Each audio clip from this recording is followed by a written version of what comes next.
Opa, aqui é o Marcel e neste vídeo eu vou te mostrar como fazer um gráfico como esse. Moçada, esse gráfico aqui mostra vários histogramas para diferentes categorias dos seus dados. Então, se você precisa analisar a distribuição dos seus dados, você precisa fazer um gráfico sensacional como esse. E eu vou mostrar como fazer isso aqui, ó, passo a passo, detalhe por detalhe.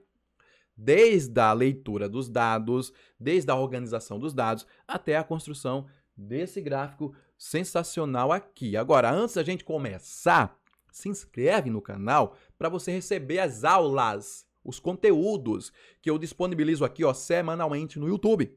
Então, se você quer receber mais conteúdos sobre análise de dados com a linguagem R, tudo passo a passo, detalhe por detalhe, é muito simples, moçada, não precisa nem pagar por isso, olha que interessante.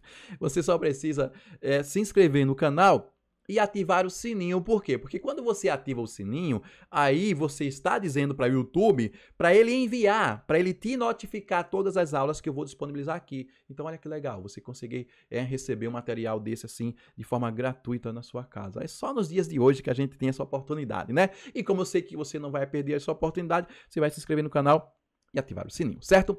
E aí, moçada, para a gente entender como construir um gráfico como esse, ou até mesmo para a gente entender e interpretar esse gráfico, a gente precisa relembrar de alguns conceitos iniciais, coisa rápida, sabe? Coisa rápida, mas que vai fazer toda a diferença. E é isso que a gente vai fazer aqui, né? Através desse dashboard que eu criei. Olha que interessante, moçada. Eu criei esse dashboard utilizando a linguagem R de uma forma mais simples, tá? Então, é por isso que a linguagem R é a ferramenta mais incrível, né?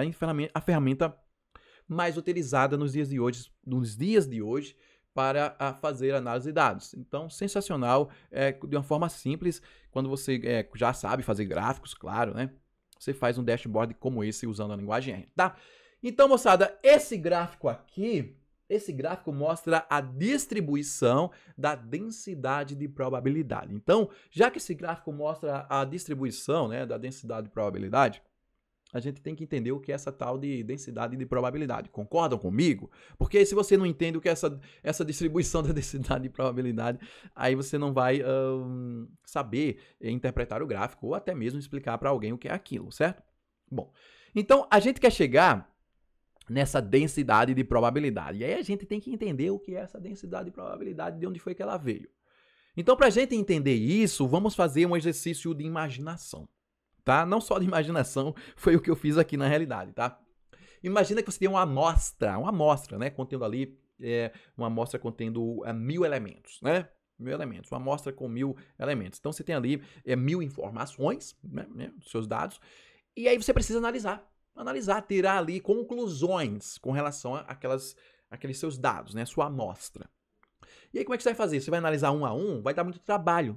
E o que é que você pode fazer? Você pode sintetizar esses dados, tá? Como é que a gente pode sintetizar? Através de uma tabela de frequência. Como assim uma tabela de frequência? Você vai pegar os seus dados e vai determinar intervalos de classes. Olha só que eu determinei aqui, ó, intervalos de classe, ó. Então, esse intervalo de classe aqui, ele vai de 14 a 16. E o outro vai de 16 a 18, de 18 a 20, tá? Quando eu digo de 14 a 16... é tipo maior que 14 e menor ou igual a 16. 16 a 18 é maior que 16 e menor ou igual a 18. Entenderam, né? Tem um intervalo ali. E aí você vai separar os intervalos de classe e aí você vai contar quantos dados estão nesse intervalo, no primeiro intervalo, quantos dados estão no segundo, quantos dados estão no terceiro e assim sucessivamente. E aí esse número de informações para cada intervalo de classe é a tal da frequência absoluta. Tá? Frequência absoluta. E aí, se você pega essa frequência absoluta e divide pelo total de dados, aí você tem a frequência relativa. Ah, Marcel, tô lembrando lá das aulas de estatística, faz total sentido isso aí. Então, se você analisa, né, ó, então a frequência relativa é pegar pegar a frequência absoluta e dividir pelo número total de dados. Aí vai te dar a frequência relativa. E aí, se você pega essa frequência relativa e faz um gráfico de barras com essa frequência relativa, que foi o que a gente fez aqui, um gráfico de barras, você vai ter um histograma, tá? Um histograma que vai mostrar a distribuição de frequência relativa dos seus dados. Então, esse é o histograma. Então, para que serve, então, esse histograma? Né? Por que a gente faz o histograma? Como eu falei, você vai sintetizar as informações. E aí, quando você sintetiza essas informações aqui, moçada, você já consegue ter uma ideia da distribuição dos seus dados. Então, através desse histograma, você consegue ter uma ideia de qual é a tendência central dos seus dados, ou seja, qual é a média dos seus dados. Você consegue inferir se esses dados eles estão afastados da média, você consegue ter uma ideia da dispersão dos seus dados. Então vejam como você consegue entender de uma forma mais prática os seus dados quando eles estão resumidos através de um histograma, como esse, que é um histograma que mostra a distribuição de frequência relativa. Legal, né? Então, para isso que a gente analisa esses histogramas, para a gente entender os dados, tirar insights dos dados. Tá, resumir os dados, inclusive, né? Bom, e aí, tudo bem, Marcelo, entendi, eu até vi isso lá na estatística básica, tal, não sei o quê. Agora, o que muitas pessoas às vezes esquecem, né, ou às vezes não tiveram a oportunidade de entender, é a tal da densidade de probabilidade. E para a gente entender a densidade de probabilidade, vocês têm que entender uma coisa, moçada, que a frequência relativa, tá? Ela pode ser aproximada para a probabilidade, ou seja, no cálculo da probabilidade lá, se você olhar nos livros aí de estatística básica, vocês vão ver que o cálculo da probabilidade ele é similar ao cálculo da frequência relativa. A grande diferença é que quando você vai determinar a probabilidade, você tem que ter uma amostra muito grande. Uma amostra muito grande, um número que tende ao infinito. É um número muito grande, tá? Essa é a definição de probabilidade. É basicamente o quê? Você vai pegar o número de eventos, né? Dividir pelo seu espaço amostral, que a gente chama assim. Só que esse espaço amostral, quando ele tende a ser muito grande, aí a gente chama o resultado, né, dessa divisão, a gente começa a chamar de probabilidade. Então vejam que a gente pode aproximar a frequência relativa para a probabilidade. Então essa é uma coisa que a gente tem que entender.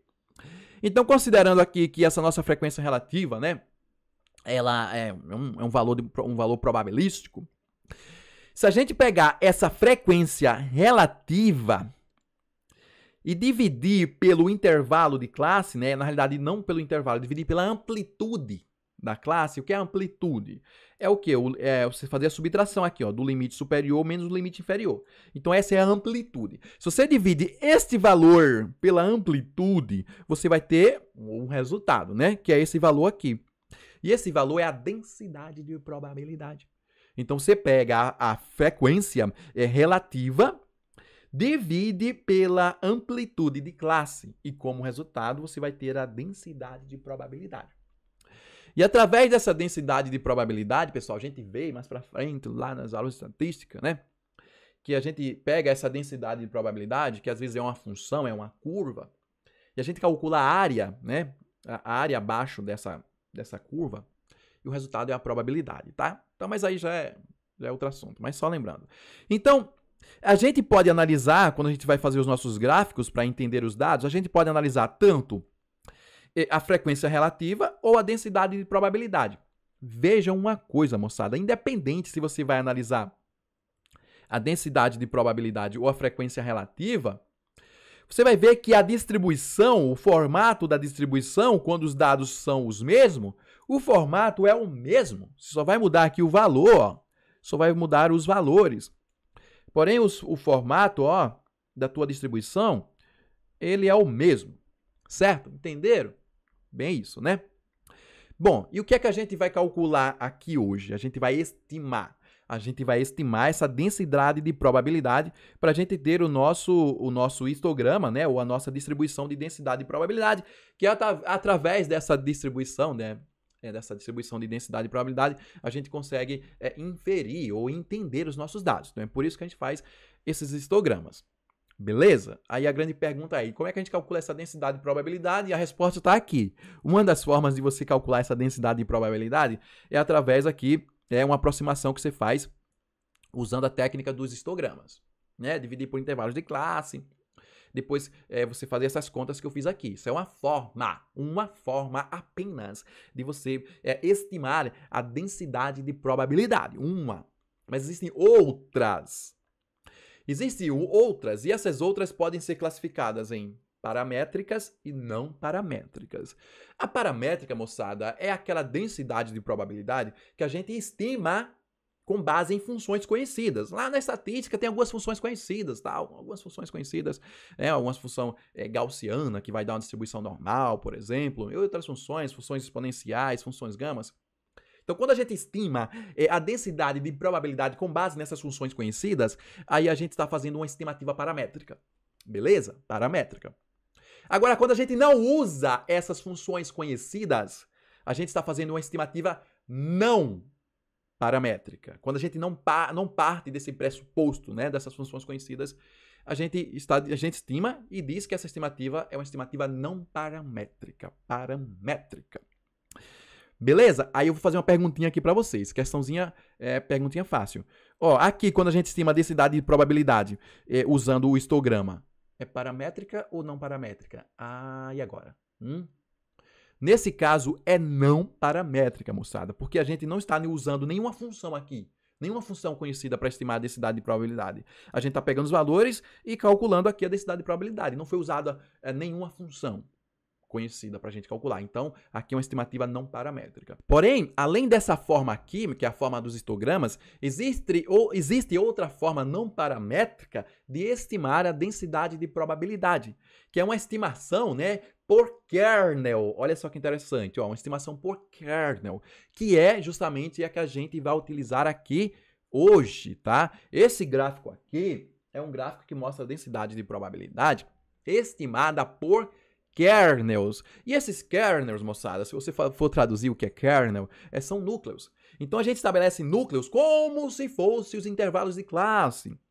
A gente estabelece esses núcleos, e esses núcleos, eles são criados, né, com base em funções que regem ali algumas propriedades que a gente não vai entrar no mérito aqui, tá? Para não ficar uma coisa extensa.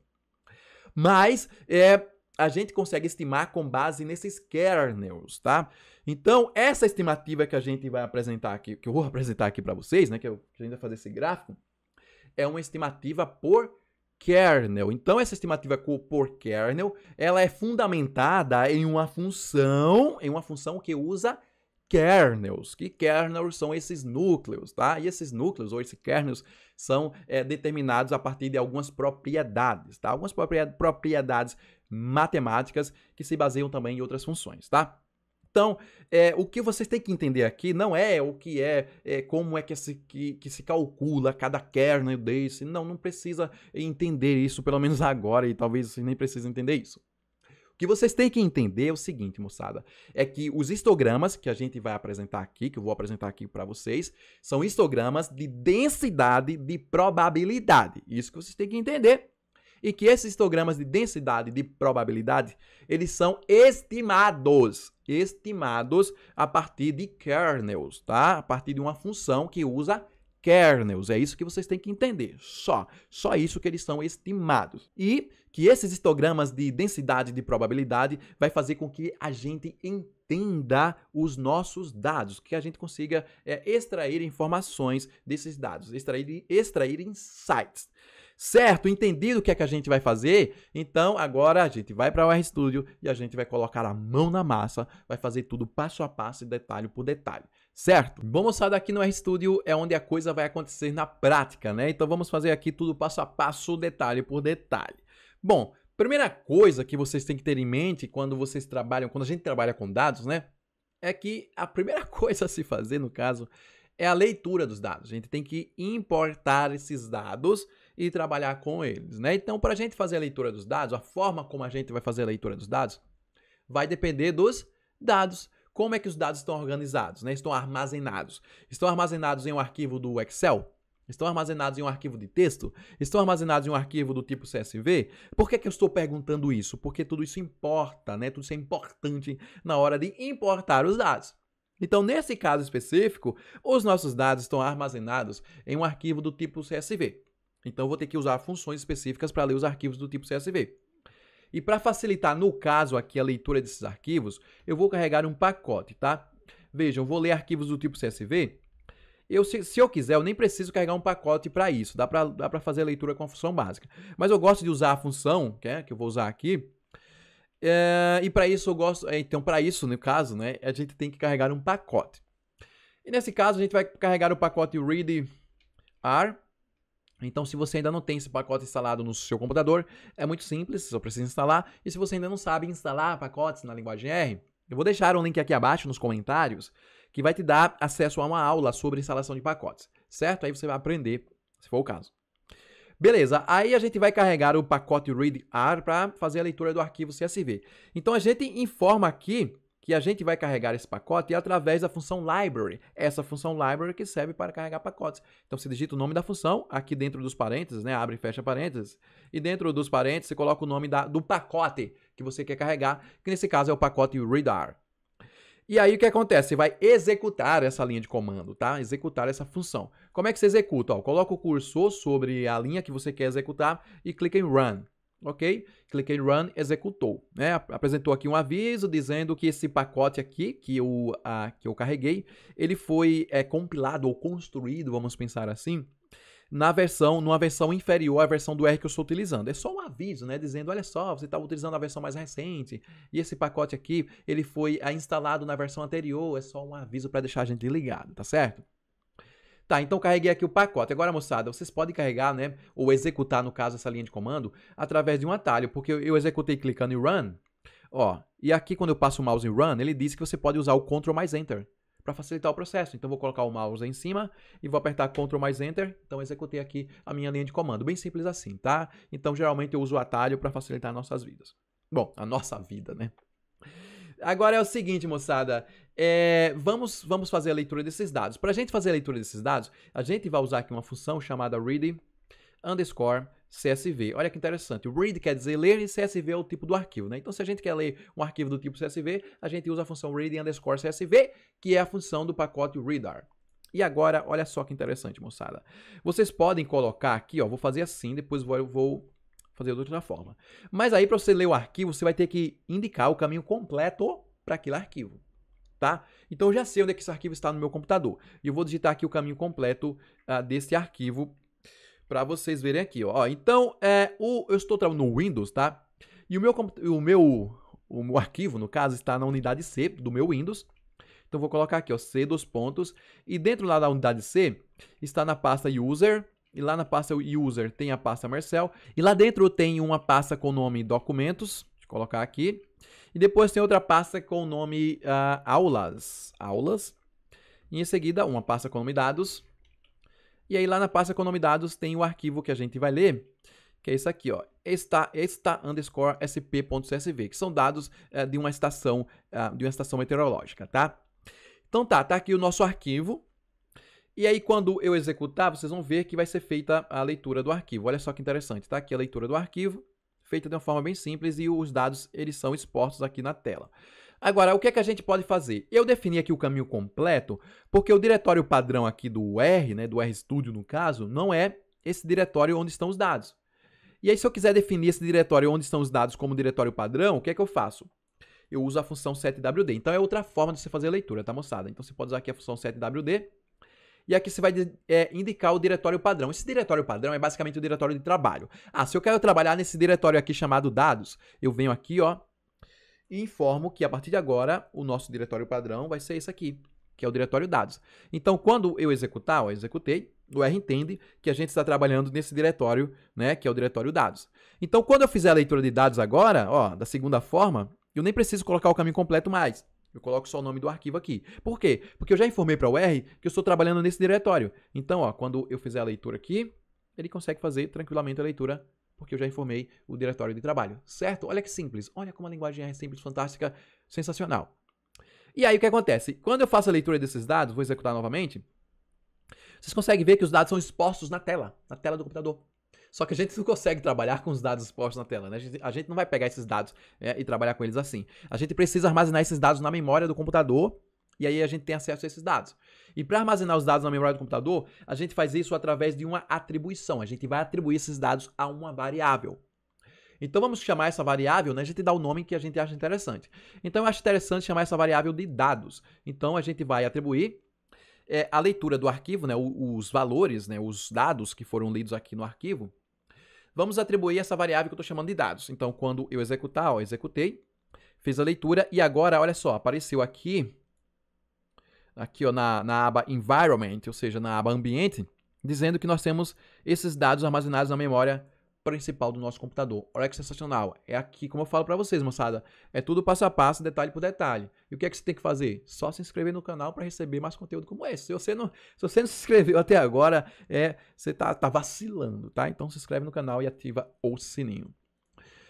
Beleza, aí continuando, deixa eu apagar esse rabisco aqui.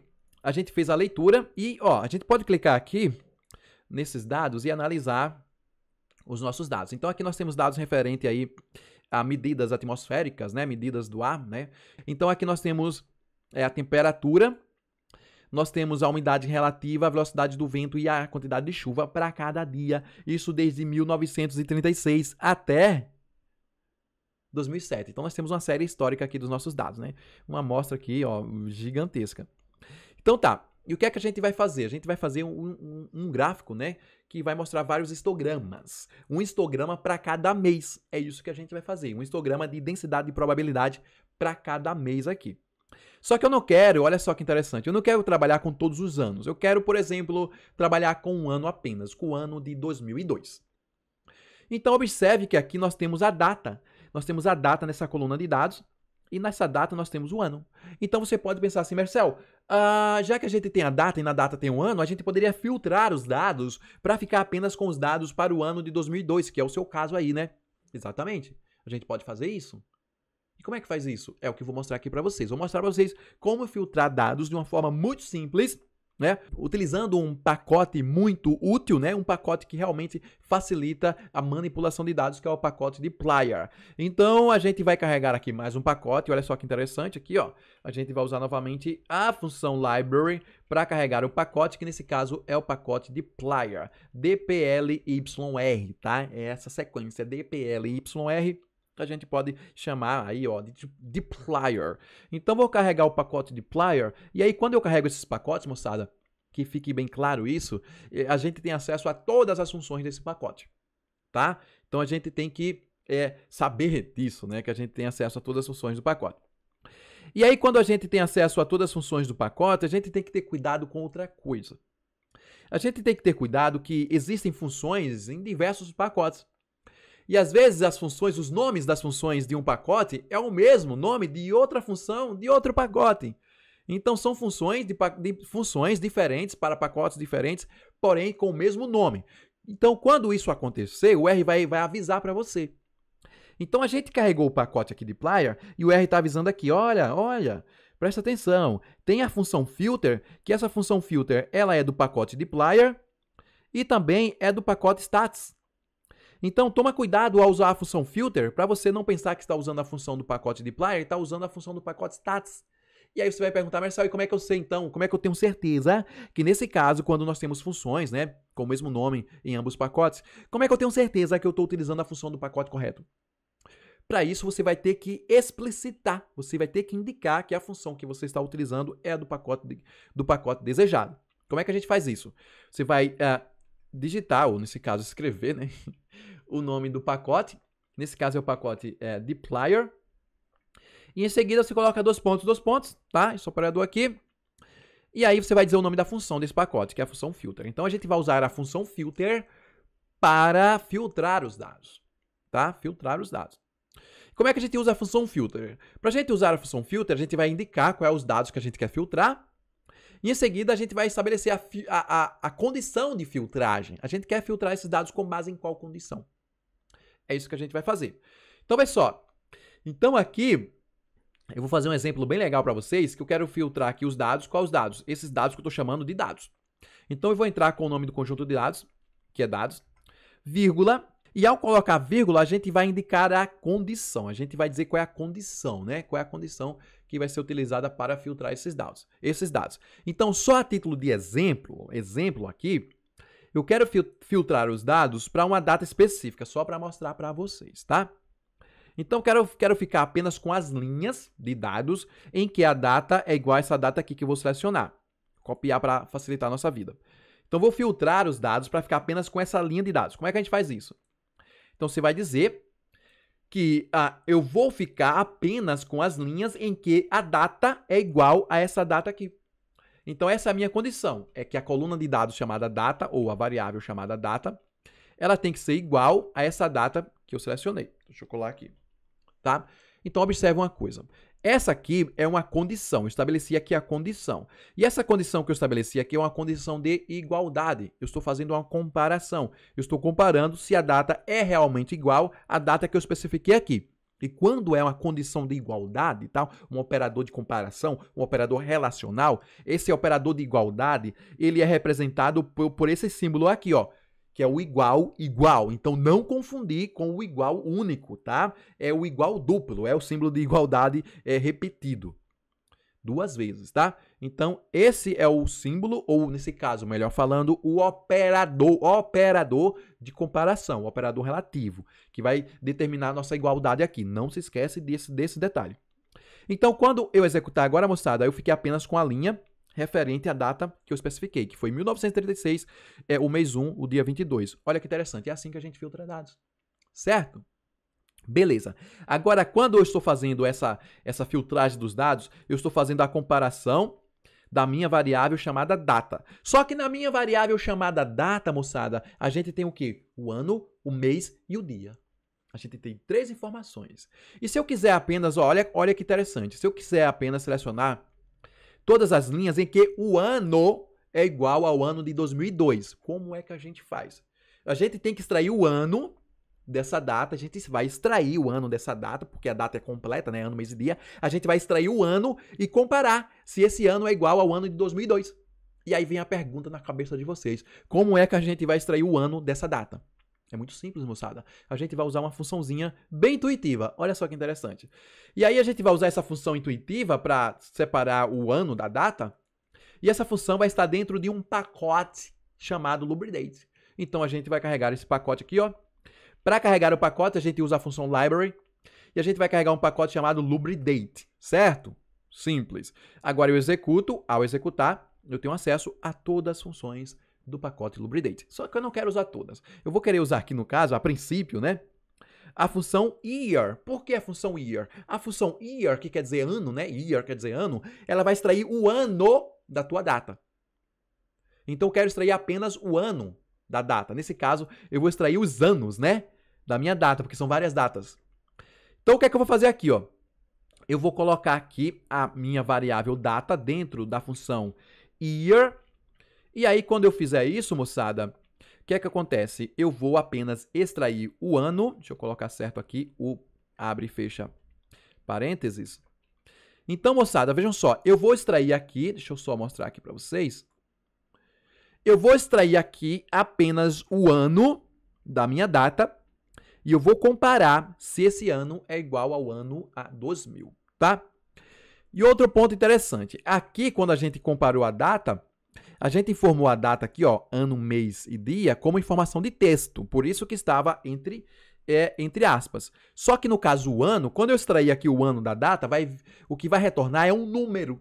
Então eu tenho que comparar se o ano que vai ser retornado daqui, esse ano vai ser igual ao ano que eu vou especificar aqui, que é o ano de 2002, tá? Então deixa eu colocar aqui, ó, 2002. Então, com isso, moçada, vejam, eu estou filtrando os dados para ficar apenas com aqueles dados em que o ano ele é igual a 2002. Bom, deixa eu apagar esses rabiscos aqui, e aí basta eu executar, e ao executar, como vocês conseguem ver, ó, fiquei apenas com as linhas de dados em que o ano é igual ao ano de 2002. Bom, então com isso a gente fez a filtragem dos dados. Agora, olha só que interessante. Quando a gente faz essa filtragem dos dados, usando a função dplyr, os dados eles são expostos na tela, né? Então, como é que a gente faz para, nesse caso, armazenar esses dados? A gente atribui a uma variável. Então, eu poderia colocar aqui, ó, uma variável chamada dados.ok. E aí, essa variável iria receber os meus dados filtrados. Agora, quando eu faço isso, o que é que acontece? Eu vou armazenar mais uma informação aqui na tela, aqui na memória do computador. E não é isso que a gente quer, porque a gente vai ter informações desnecessárias. A gente vai ter os dados originais e depois vai ter os dados ok. Então, vamos ter 2 informações repetidas na memória do computador. Isso não é uma prática legal. Então, o que é que a gente faz? A gente pode fazer a leitura E em seguida, a gente fazer a filtragem dos dados e armazenar o resultado em uma única variável, que é a variável dados. Como é que a gente consegue fazer isso, então? A gente consegue fazer isso, pessoal, através de um operador chamado de operador pipe, né? Através do pipe, a gente consegue fazer isso. Mas o que seria esse pipe, então, moçada? O pipe é basicamente uma sequência aqui, né? Que é a sequência porcentagem maior que porcentagem. Então, vejam só que eu já digitei rapidamente aqui através do atalho Ctrl+Shift+M. Então, se você digitar Ctrl+Shift+M no seu RStudio, né, essa tecla de atalho, vai aparecer essa sequência aqui, ó, porcentagem maior que porcentagem. Quer dizer, você pode digitar também, né? Você pode digitar o porcentagem, depois o maior que, depois o porcentagem, ou usar a tecla de atalho. Mas essa sequência aqui é um operador, né? Que é o operador pipe. E esse operador pipe, ele vai ser muito legal e vai nos ajudar aqui, porque ele serve justamente para pegar uma informação de um certo canto, né, do canto esquerdo, e passar para o canto direito. Ó, então imagina que você tem aqui uma informação e você quer passar para cá. Então essa informação, quando a gente coloca aqui ao lado do pipe, ela vai passar para cá, certo? E ela vai entrar como primeiro argumento da função que vai estar desse lado aqui. Como assim, Marcel? Me mostra na prática. Na prática é o seguinte, moçada, olha só que interessante. Digamos que você queira calcular o cosseno de 3. O que é que você faz? Você vai digitar aqui, ó, cos, e aí coloca o número 3. E aí você calcula o cosseno de 3, certo? Eu posso fazer esse mesmo cálculo aqui utilizando o operador pipe. Aqui eu digito o número 3, e em seguida, logo após o operador pipe, eu digito o nome da função, que é a função cos. Olha que interessante. E aí o que acontece? Acontece isso aqui, ó, que eu vou mostrar aqui para vocês.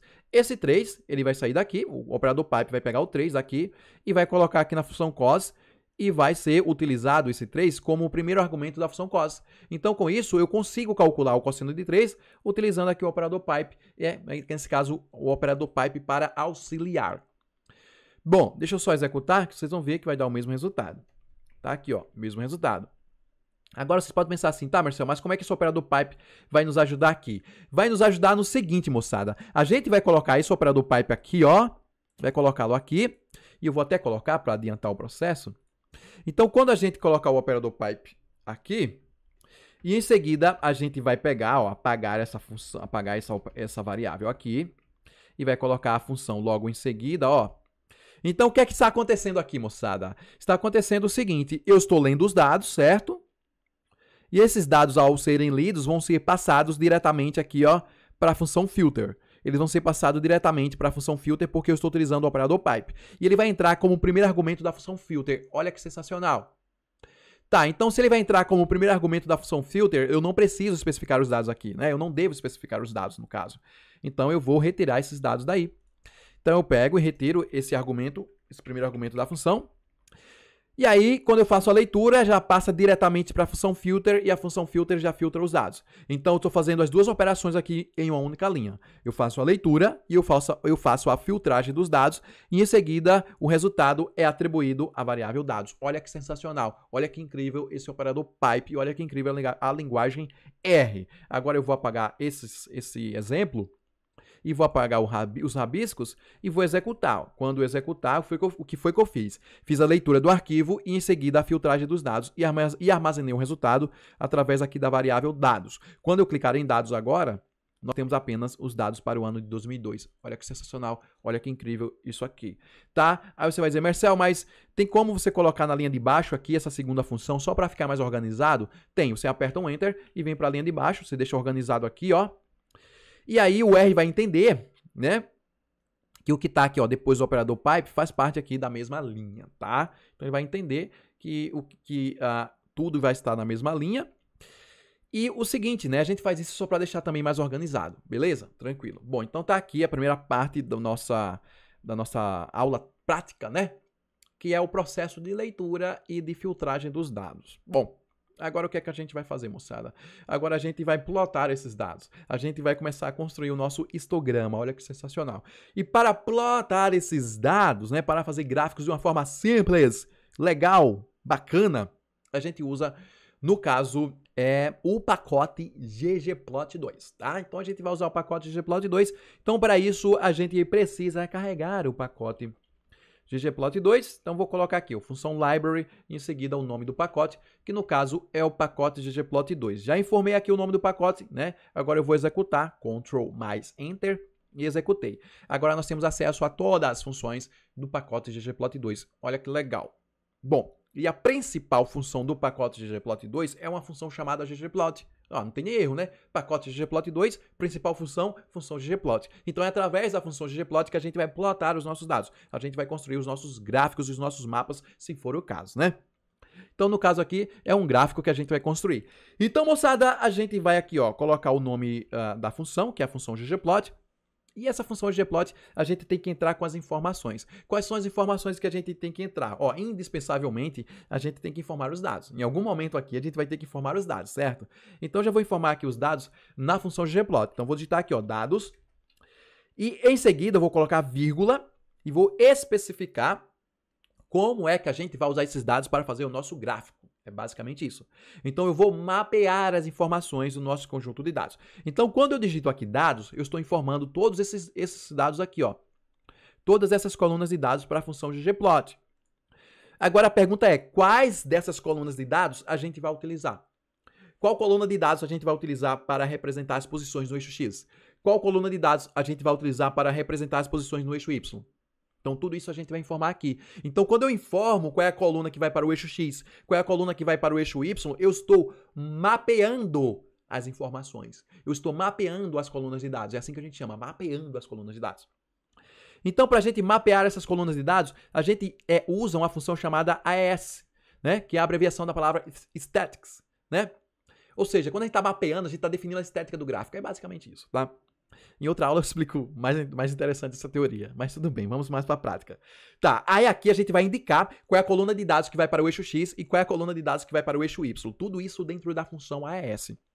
Então aqui na função AES eu posso colocar assim, ó, X, e indicar qual é a coluna de dados que vai para o eixo X. Então aqui, pessoal, a gente vai fazer um histograma para mostrar a distribuição da temperatura do ar. Então, a gente vai mostrar a distribuição da densidade de probabilidade da temperatura do ar. Então, a gente vai dizer, né, que essa temperatura do ar ela vai estar no eixo X, porque a gente quer fazer um histograma, tá? E lá no eixo X do histograma é onde fica a nossa variável. Nesse caso, os intervalos de classe, né, para a nossa variável, quando a gente fala de distribuição de frequência para intervalos de classe, né? Mas no caso, só lembrando, no eixo X vai ficar a temperatura. Só isso que a gente tem que ter em mente agora. Então, eu vou colocar aqui no eixo X o valor, né? Ou nesse caso, é o nome da coluna de dados que contém os dados de temperatura, que é a coluna temp. Ó, coluna temp é onde tem os dados de temperatura. Tá, então informei quais são as variáveis que vão estar no eixo X.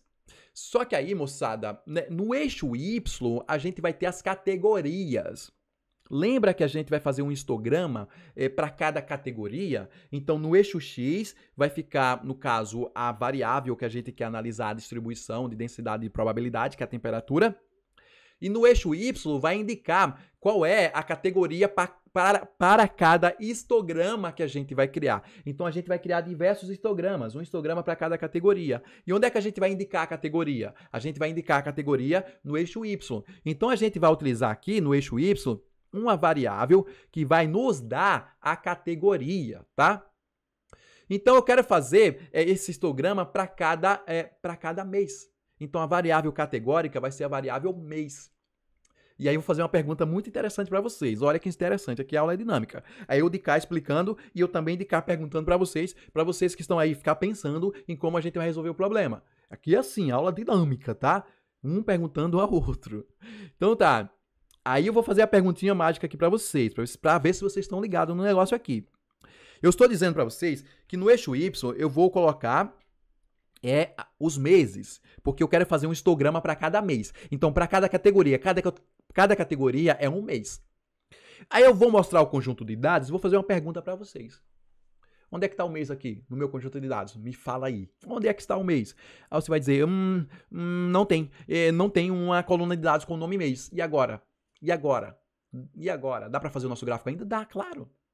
Por quê, moçada? Você tem que lembrar uma coisa que eu já mostrei hoje aqui. Nós não temos uma coluna de dados com o nome mês, certo? Certo, tá aí tudo bem, Marcelo. Mas nós temos uma coluna de dados com a data. E na data tem o mês. E aí? A gente vai extrair o mês da data. Olha que legal. Olha que simples, é assim que funciona, moçada. Na programação, na linguagem R, a coisa tem que ser lógica. Você tem que pensar assim, eu tenho os dados, eu não tenho um mês, mas eu tenho a data. Então, logicamente, eu posso extrair o mês da data. Legal. É o que eu penso, a gente vai escrever usando uma linguagem que eu entenda e que o computador entenda, que nesse caso é a linguagem R. Olha que coisa linda a programação. É assim que funciona, moçada. A gente traz os nossos problemas do dia real e transcreve ele para o computador usando a linguagem R. É assim, é sensacional. É por isso que com a linguagem R você consegue fazer qualquer análise de dados. Por quê? Porque é uma linguagem de programação. É onde você transforma a sua ideia do mundo real e joga para aqui, para a máquina resolver para a gente. Sensacional, né? Merece se inscrever no canal depois dessa explicação massa aqui, né? Então, se inscreve no canal e dá um like também aí, moçada. Tá, beleza. Então tá, aí a gente vai extrair o mês da minha data. Bom, para extrair o mês da data, eu vou precisar de uma função. Qual o nome dessa função? O nome dessa função, moçada, é bem intuitivo, ó. O nome dessa função é month. Por que month, Marcel? Month quer dizer mês, né? Em inglês, né? Month quer dizer mês. E aí eu te pergunto, eu vou extrair o mês de qual variável aqui no meu conjunto de dados? Aí você vai dizer, Marcel, você vai extrair o mês da data. Então informa aqui o nome da variável que eu quero extrair, o meu mês, que é a variável data, certo, vírgula. Agora, pessoal, quando a gente... Vírgula por quê? Porque eu vou informar mais coisas aqui. Agora, moçada, quando a gente trabalha com mês, o mês pode ser uma informação numérica, né? Tipo, o mês 1, o mês 2, o mês 3, o mês 4, o mês 5. Ou pode ser janeiro, fevereiro, março, abril, maio. Ou pode ser jan, fev, mar, ou seja, a abreviação do mês. Então, eu vou extrair o mês da minha data. Agora, como eu vou extrair? Se eu vou extrair esse mês como uma informação numérica ou uma informação de texto, quem vai decidir é quem? Sou eu. Eu que vou decidir. E como é que eu decido? Através aqui dos argumentos que eu vou colocar na minha função month, tá? Então, por exemplo, se eu quiser extrair o mês em texto, aí eu coloco aqui o argumento chamado label. Deixa eu colocar certo, né? Label quer dizer rótulos. Então, eu vou dizer que a gente vai estabelecer o mês em rótulos, né, em texto. Então, vou dizer que labels é igual a true, ou seja, é verdade que a gente vai estabelecer, no caso, o mês como texto e não como número. Então, tá aqui. Se você quer estabelecer como texto, você diz que label, ou seja, rótulo é igual a true. True quer dizer verdade, né, moçada? Então, tá. E aí, quando você diz isso, você pode dizer o seguinte, eu quero extrair de forma abreviada ou não. Então, tem um argumento aqui chamado abrev. Deixa eu colocar certo aqui, ó. Na realidade, não é abrev, é ABBR, tá? ABBR, que é a abreviação da palavra abbreviation. Tá? Então, você vai colocar aqui em ABBR, você vai dizer se você quer o mês abreviado ou não. Eu vou querer. Eu vou dizer que o mês abreviado é true. Ou, no caso, você pode colocar o nome completo true ou apenas a letra T, tá? Que quer dizer true também, tá? Esse T aqui é a forma contraída de dizer que é true, ou seja, quer dizer que é verdadeiro. Então, só fazendo um resumo aqui. Eu estou pegando na minha coluna de dados chamada data, estou extraindo o mês, ó. Estou extraindo o mês, e esse mês vai ser uma informação de texto, ou seja, vai ser não o número, mas sim o nome do mês. E aqui eu vou dizer que esse nome vai vir abreviado. Olha que sensacional. Beleza? Resumindo mais ainda a parada, o que foi que a gente fez até agora? Deixa eu apagar aqui. O que a gente fez até agora, moçada, foi definir os dados, definir os dados e definir os eixos dos dados. Só. A gente só fez isso. Mas por que demorou tanto? Porque eu explico detalhe por detalhe, passo a passo para você entender. É por isso que às vezes demora um pouco aqui. Mas quem quer aprender assim a fundo, é só assistir aqui as aulas que é passo a passo, detalhe por detalhe. Bom, agora quando eu executar, executei, o que foi que eu construí aqui? Apenas, vamos dizer assim, né? Apenas a caixa, né, do nosso gráfico, vamos dizer assim. A base, o gráfico base. Vamos falar mais tecnicamente falando, tá? A gente construiu apenas o gráfico base, que é o quê? Só estabeleceu os eixos, né? O eixo X e o eixo Y. A gente só estabeleceu os eixos aqui, os valores dos eixos do nosso gráfico. Beleza? Sensacional, né? Bom, agora vamos fazer assim. Bom, a gente sabe que o produto final que a gente quer é a distribuição de probabilidade. É uma distribuição de probabilidade para cada mês. É isso que a gente quer no final. Só que aqui eu vou plotar esses dados na forma de pontos, só para vocês entenderem uma coisa. Tá, então aqui a gente estabeleceu a primeira camada, né? Tecnicamente falando, a gente estabeleceu a primeira camada do nosso gráfico. E a gente pode, no caso, adicionar várias camadas aqui para frente. Para adicionar, todo mundo sabe, né? A gente usa aqui o operador de adição, lá na escola, né? Jardim de infância. Então aqui no R, no caso das funções do pacote ggplot2, quando a gente quer adicionar uma camada nova, a gente usa o operador de adição. Sensacional. E qual é a camada que a gente quer adicionar? A gente quer, nesse caso, quero mostrar para vocês, eu quero adicionar uma camada de pontos, os pontos que vão representar os nossos dados. Então, para isso, a gente vai usar uma função para adicionar esses pontos, que é a função gem, ou gem underscore point. Então, agora, moçada, a gente vai ter como resultado um gráfico de pontos. Olha que sensacional. Ó, basta eu executar, tá aqui o nosso gráfico de pontos. Uau, legal, Marcel, muito boa, muito bom, muito massa essa linguagem R, né? Então, beleza, moçada. Tá aqui o nosso gráfico de pontos. Agora, outra dica que eu vou dar aqui para vocês é o seguinte. Vejam que eu coloquei o sinal de mais logo após aqui a função, né? A função ggplot. E aí, se for colocando várias funções, vou colocar mais outra função, mais outra função. E essa linha vai ficar extensa e vai ficar difícil, né? Da gente, no caso, ver as coisas. Então, para ficar organizado, o que é que a gente faz? Depois do sinal de adição aqui, ó, a gente dá um Enter e vai para a linha de baixo, só para ficar organizado. Ó, eu coloco logo aqui, ó.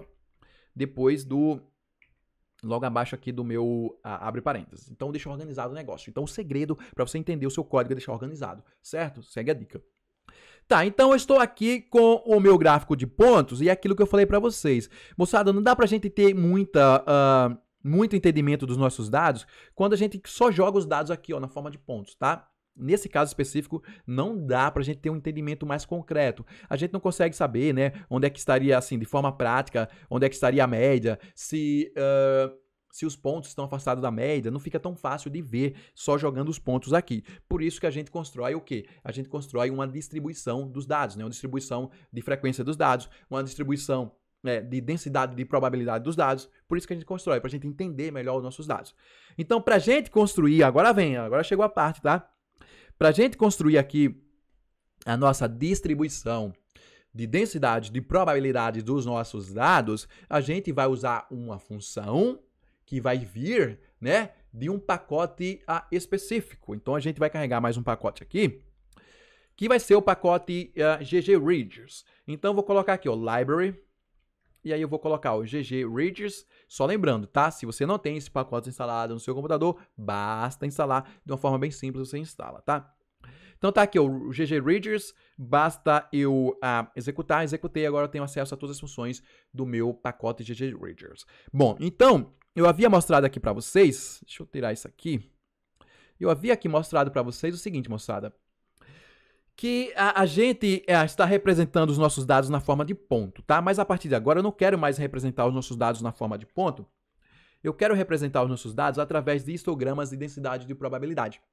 Então eu vou adicionar, no caso aqui, ao nosso mapa base, os nossos histogramas de densidade de probabilidade. Por isso que eu coloquei aqui o sinal de mais, e em seguida eu vou usar a função que vai fazer para a gente, vai calcular para a gente de forma bem simples esses histogramas de densidade de probabilidade.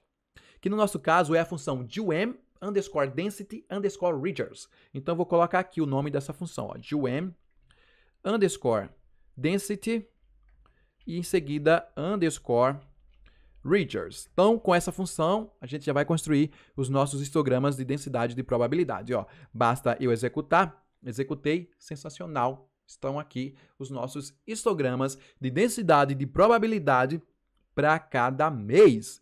Vejam que está separado por categoria. Por quê? Porque aqui no eixo Y eu disse que a gente iria utilizar a variável, né? Ou seja, os meses, tá? Uma variável que contém ali os meses. Então, a gente conseguiu fazer esse histograma para cada mês. Olha que sensacional, certo? Agora vocês podem pensar assim, Marcel, a gente consegue realmente extrair aqui, ó, e ver que a distribuição, né, para cada mês ela muda. Você consegue ver aqui, ó, que a média, né, a gente consegue analisar esses histogramas. E quando esse histograma tende a uma distribuição normal, fica mais fácil a gente encontrar a média. Por exemplo, aqui, ó, a gente já tem ideia de onde é que está a média, né? A gente consegue saber se esses dados eles estão muito afastados ou não da média, né? Então, bem sensacional essa distribuição de frequência, aliás, distribuição de densidade e probabilidade dos nossos dados. Você consegue ver para cada ano, né, que ó, no ano de dezembro os dados estão mais dispersos. Para outros anos, os dados estão mais comportados, aliás, para outros meses, né, os dados estão mais comportados, então você já consegue ter insights muito facilmente aqui através de um gráfico como esse. Agora, você pode pensar assim, Marcel, mas que tal eu poder, no caso, colorir esses histogramas, né? Essa parte aqui, a área, né? Abaixo da curva. Que tal eu colorir em função dos dados? Seria mais interessante da gente analisar esse histograma. Se a gente pudesse colorir em função dos dados. E a gente teria ali uma escala de cores para ver o que cada cor representa, né? Qual o valor que cada cor representa. A gente poderia fazer isso, não poderia? Poderia, e é isso que a gente vai fazer. Olha que interessante. Agora, nesse caso, para fazer isso, pessoal, a gente vai utilizar outra função, também do pacote GGRidgers, só que uma função bem parecida com essa aqui, né? Que no caso vai ser a função DUM_Density_Ridgers_Gradient, tá? Então a única diferença aqui, ó, é que depois do Ridgers, a gente vai colocar mais um underscore. Deixa eu colocar aqui o meu underscore. E aqui a gente vai colocar Gradient. Beleza? Até aí tudo bem, certo?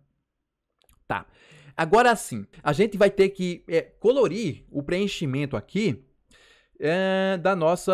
dos nossos histogramas. Vejam que eles estão preenchidos com a cor cinza, mas eu quero preencher ou colorir esses histogramas em função dos valores de temperatura, né? Em função de uma variável, que nesse caso é a variável que a gente está analisando, que é a temperatura do ar. Então eu quero colorir esses preenchimentos em função da temperatura. Então na hora de eu colorir, eu tenho que dizer que essa ação, né, de colorir vai ser com base em uma coluna de dados. Tá? Com base em dados.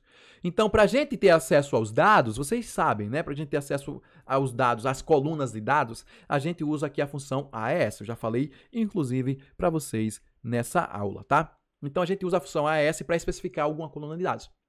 Então, lá na função AES, a gente vai dizer que a gente vai colorir esses histogramas em função de uma determinada coluna de dados. Só que preencher, né? Quando eu falo colorir, é colorir o preenchimento aqui, ó, desse histograma. E preencher em inglês quer dizer fill. Então o argumento que a gente vai utilizar para colorir aqui, ó, é o argumento chamado fill. Tá. Agora a gente vai colorir em função de uma coluna de dados. E essa coluna de dados que a gente vai utilizar é a coluna temperatura do ar. E olha que interessante, ó, a coluna temperatura do ar, ela já foi indicada aqui que ela está sendo utilizada no eixo X. Então, a gente vai colorir com a variável do eixo X. Então, aqui na função GUM_Density_Ridges_Gradient, você vai ter que indicar a variável, sendo que essa variável que você vai indicar aqui é uma variável que já foi usada. Usada onde? No eixo X ou no eixo Y? Então, nesse caso, no eixo X. Então, você vai indicar que você vai usar a variável que foi indicada no eixo que foi usada no eixo X. E como é que a gente indica isso? A gente indica da seguinte forma, ó, ponto, ponto, o nome do eixo, que é o eixo X, ponto, ponto. Então, com isso, eu estou dizendo que eu vou colorir os meus histogramas em função da variável que foi utilizada no eixo X. Nesse caso específico, a gente tem que fazer assim, né? Dessa função DUM_Density_Ridges_Gradient. Agora, em outros casos, em outras funções, que eu já mostrei aqui para vocês no canal, já mostrei para vocês em outras aulas, em outros casos, a gente já coloca o nome da variável direta.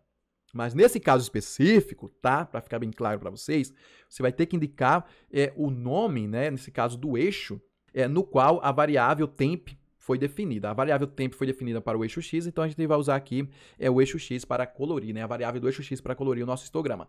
Certo? Bem legal, né? Agora, quando eu executar, eu vou executar, e aí vocês vão ver que agora a gente vai ter o nosso histograma colorido, e eu vou fechar isso aqui, colorido em função da temperatura. Olha que sensacional. Aí você vai dizer, Marcel, foi colorido em função da temperatura, mas não está fácil de ver. Não se tem um contraste muito grande aqui nessa escala de cores. Nessa escala de cores que é definida por padrão. Moçada, realmente não se tem um contraste muito grande. Porém, a gente pode ajustar isso, né? Na realidade, a gente pode ajustar tudo, moçada, aqui no nosso gráfico, tá? E como é que a gente ajusta, então? Como é que a gente ajusta a escala de cores? Bom, a gente ajusta através de uma função. E eu vou mostrar aqui para vocês. Bom, então, essa função que a gente vai usar para ajustar a escala de cores vai ser mais uma camada do nosso gráfico. Por isso que eu coloquei aqui o sinal de adição. Coloquei aqui o sinal de adição. E vamos usar aqui a função para ajustar essa escala de cores. Vejam que é uma escala de cores.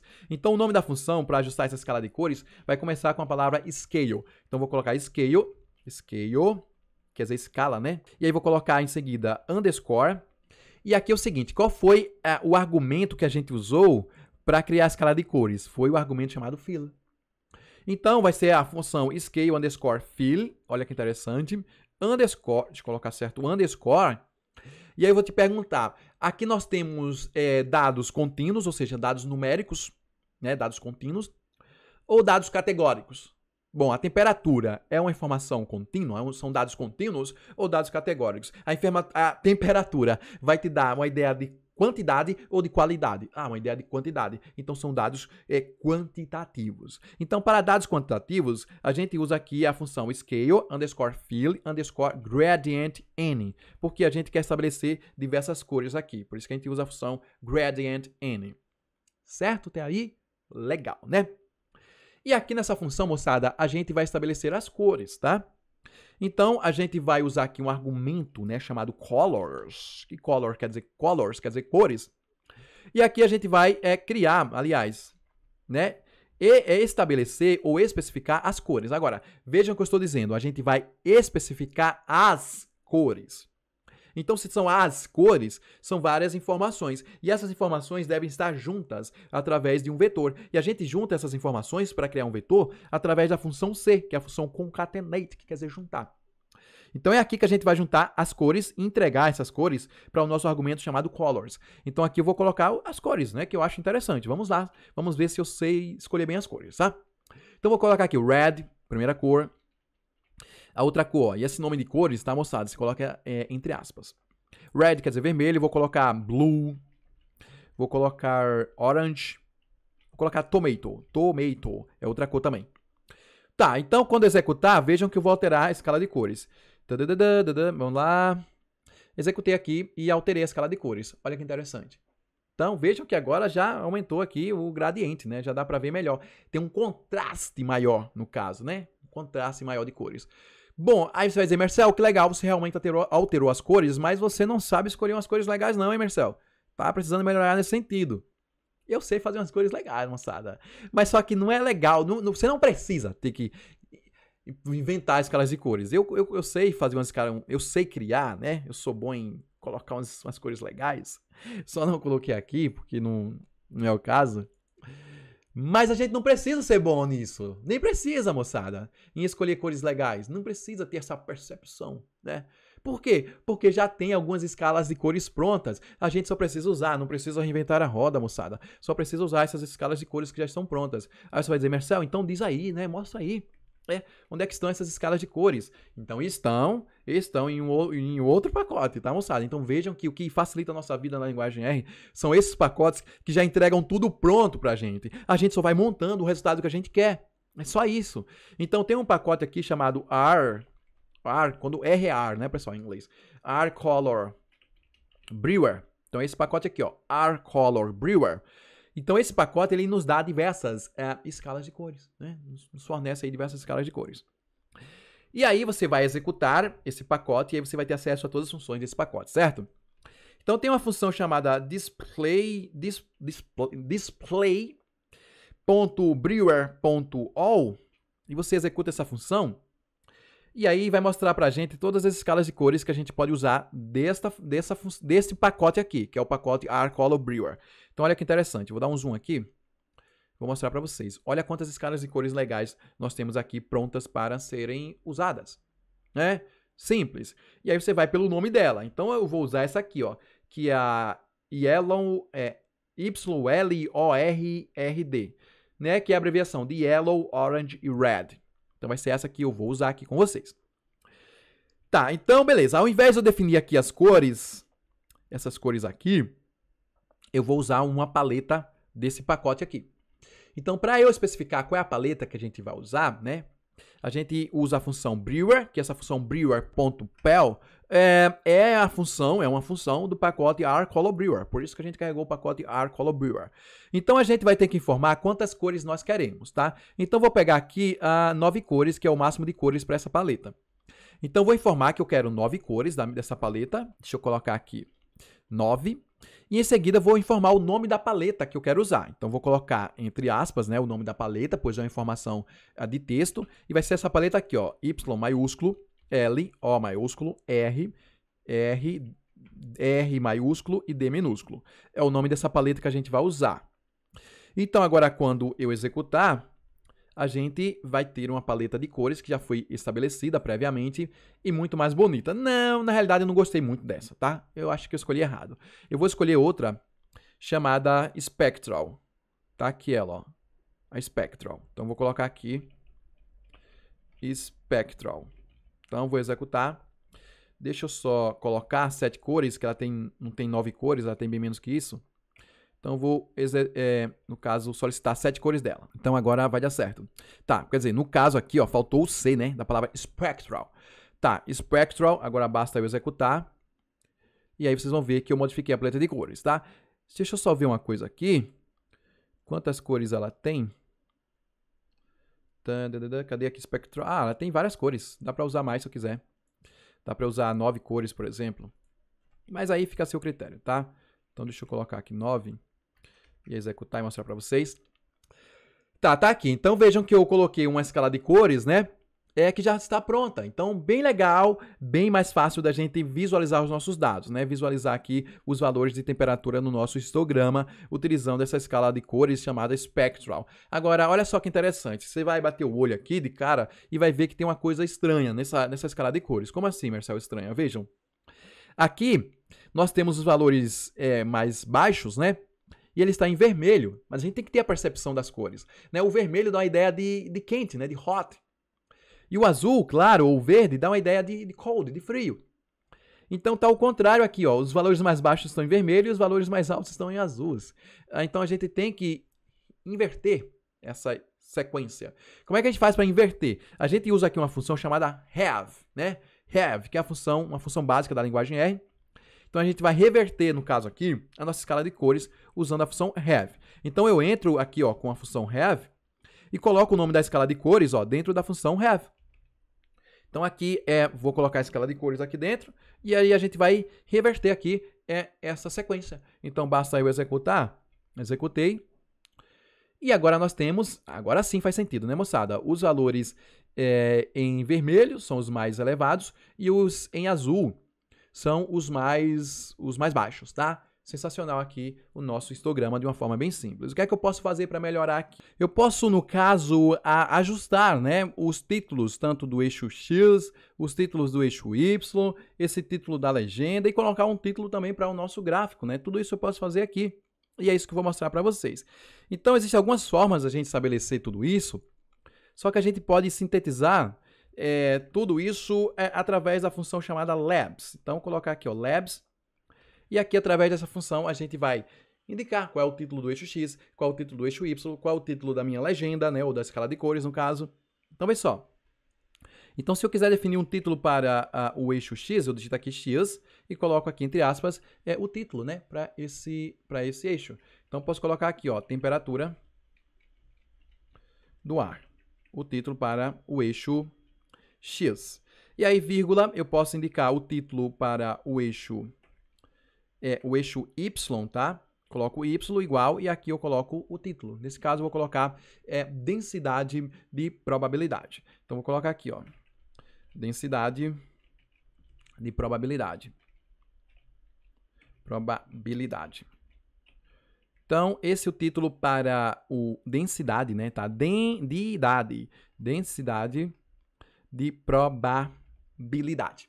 Então, estão aqui os títulos para o eixo X e os títulos também para o eixo Y. O que você pode fazer agora é definir o título para a tua escala de cores. Então, nesse caso, já estou dizendo que aqui nós temos o eixo X, no eixo X nós temos a temperatura. Eu vou colocar aqui na escala de cores a unidade para nossa temperatura.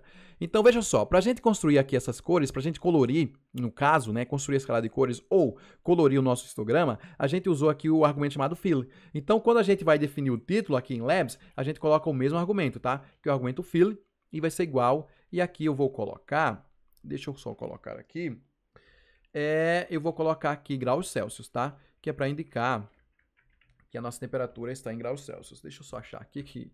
mas eu não sei encontrar isso sem olhar para o teclado. Mas beleza. Então, encontrei aqui o símbolo de graus. Tá, então aqui a nossa temperatura.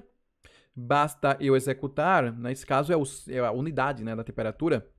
Quando eu executar, a gente vai ver que nós temos agora o nosso gráfico com os títulos aqui, ó, temperatura do ar, densidade de probabilidade, tudo mais. Você pode colocar um título central para o seu gráfico, né? Você pode colocar assim no título, você usa o argumento title. Vamos colocar histogramas de densidade. Que tal a gente colocar isso para o título? Histogramas de densidade. Então vão ser os histogramas de densidade. Deixa eu colocar um D maiúsculo aqui para ficar mais interessante. Histogramas de densidade vão estar no título do gráfico, vírgula, e no subtítulo, a gente pode colocar um subtítulo também. Então vou colocar aqui subtitle. E no subtitle a gente pode colocar a temperatura do ar, tá?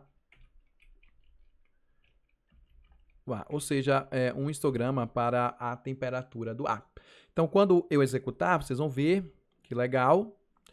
Aqui está os nossos histogramas de densidade, temperatura do ar, densidade de probabilidade, em graus Celsius, temperatura do ar. Sensacional esse nosso gráfico. Agora, olha que interessante. Deixa eu só esticar aqui para ficar mais legal. Olha que interessante, pessoal. Quando a gente trabalha com essas funções, né, do pacote ggplot2, por padrão, o fundo do gráfico ele fica cinza.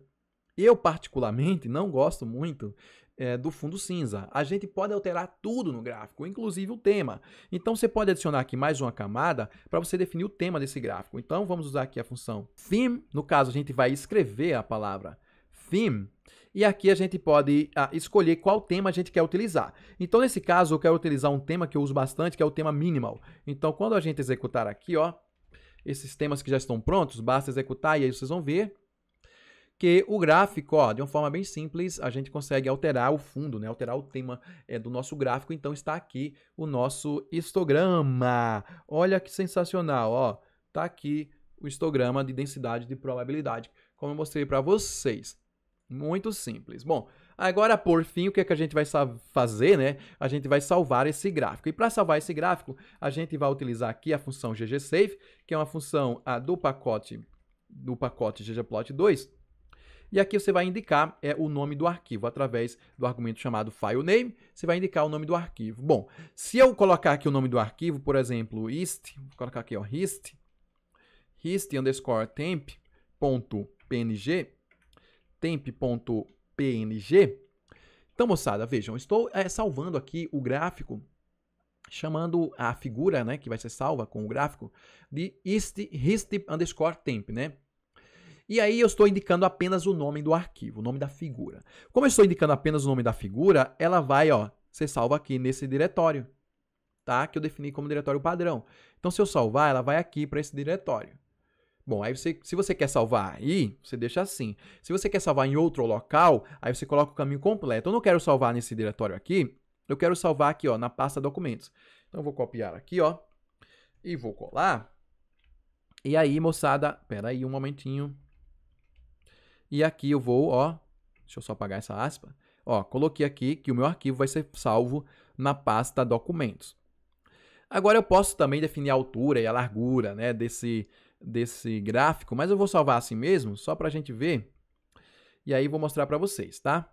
Então, ó, vejam só, salvou aqui com o tamanho padrão. Quando a gente não especifica a largura e a altura, aí ele pega esse tamanho padrão aqui e salva o nosso gráfico. Então, vamos lá para o diretório e está aqui o nosso gráfico salvo. Ó. Quando eu clicar, vai abrir o nosso gráfico. Abriu aqui e como vocês conseguem ver, está aqui o nosso gráfico salvo de uma forma bem simples e bem prático. Vejam que esse tamanho padrão que a gente estabeleceu lá, ele é bem legal. Agora, a gente pode estabelecer a altura e a largura. Então, a gente pode colocar aqui, ó, vírgula, e estabelecer a altura e a largura, tá? Aí eu vou dar um Enter para vir aqui para baixo para ficar mais organizado. E eu vou colocar height quer dizer altura.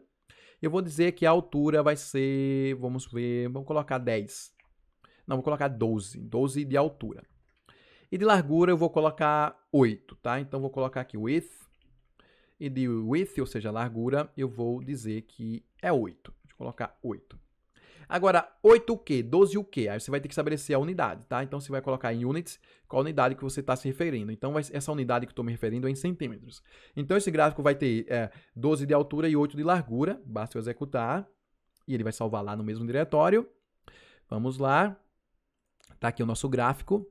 Deixa eu clicar. Olha só, salvou aqui nosso gráfico. Vejam que essa largura que eu defini não é tão boa. Então, eu posso alterar aqui, ó. Aí você vai fazer do jeito que você acha interessante, tá? Então, se eu colocar para 10, uma largura maior, vocês vão ver que vai ficar mais interessante, tá? Deixa eu colocar aqui 10, e agora eu vou salvar. E aí vocês vão ver. Deixa eu só salvar. Salvou. Ó, agora ficou bem melhor. Bom, moçada, então é isso, tá aqui a nossa aula completa com o passo a passo, desde a parte teórica, a parte prática, detalhe por detalhe, como eu falei para vocês, aqui o conhecimento é garantido. Se você quer mais conhecimento sobre análise de dados com a linguagem R, o que é que você tem que fazer? Uma coisa muito simples, ó, é só clicar, se inscrever no canal, dar um like aqui para fortalecer e ativa o sininho, porque assim você vai receber as notificações semanalmente. Outro aviso importante, não se esquece de me seguir lá no Instagram, @MarcelSantos, porque lá, moçada, o conhecimento é diariamente. Todo dia eu posto dicas, eu posto os meus resultados. Então, se você quer um contato mais direto comigo, simplesmente me segue lá no Instagram, no @MarcelSantos. Vou ficando por aqui. Forte abraço, ó. Te vejo na próxima aula. Tchau, tchau.